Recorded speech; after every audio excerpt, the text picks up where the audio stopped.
Okay, in today's example, we are going to be placing a door within a level.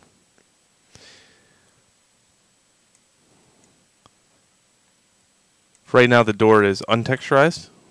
It's for demonstration purposes only, but I'm going to show you how to basically export it out of Maya into the engine and then add animation to it.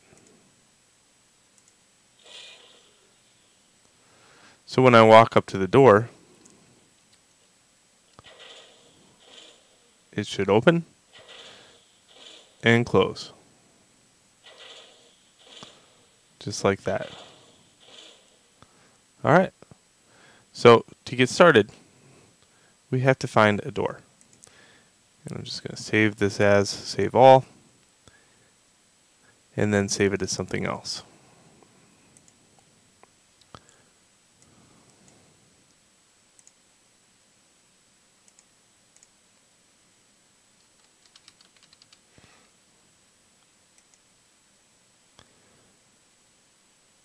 Okay, thereby eliminating the door altogether so I can show you how to place it.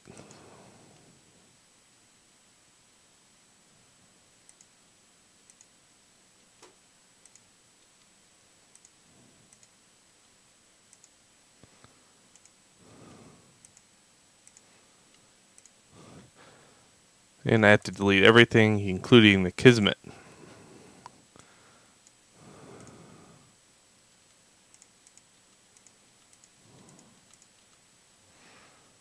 Before I can actually get rid of the door.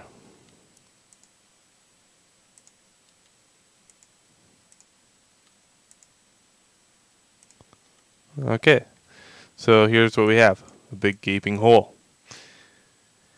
Now the hole doesn't even go back to another room. It's just, again, as we go on with this, things become examples. So what you have in your level will be far more complex than what I have as an instructor.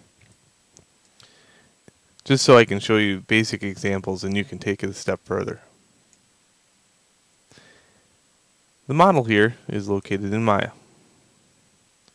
As you can see, it's untexturized at the point. Sometimes I like doing this because if you think about it, you have your room painted and your carpet laid down. That's when you would add some color to your static meshes. That's just a rule of thumb for me. It's nothing that you have to follow, but I just like to see the practical application of it first before I actually put some textures behind it, just because. Now that means you have to have good UVs, however.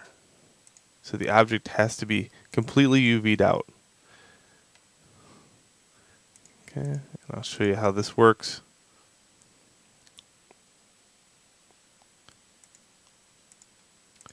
Each one of these parts has their own separate UV set.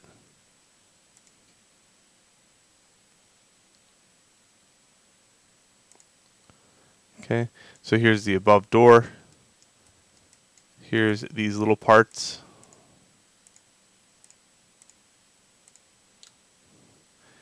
Here's door 1, door 2, and then there's a mid-section door. Now, you don't have to get as complex, but the more complexity you add to it, the more detailed it looks. So let's look at it broken down to maybe a couple components. So I have this door jamb. I have the inner door, and then I have the doors themselves. And you can see the doors even have this groove in here, so when it does move back, it looks like a door going back into space.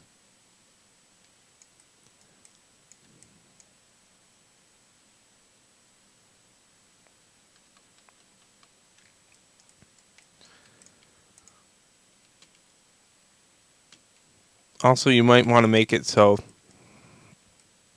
the door itself, like this one for example, the vertices that do go into the mid shell are just a little bit bigger, so that it definitely has no ability to let light in. Light mass is very evasive, so you got to understand that.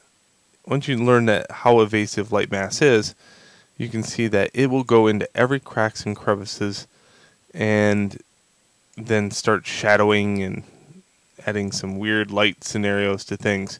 So very important that you keep all light out through the door. So caulk your door well.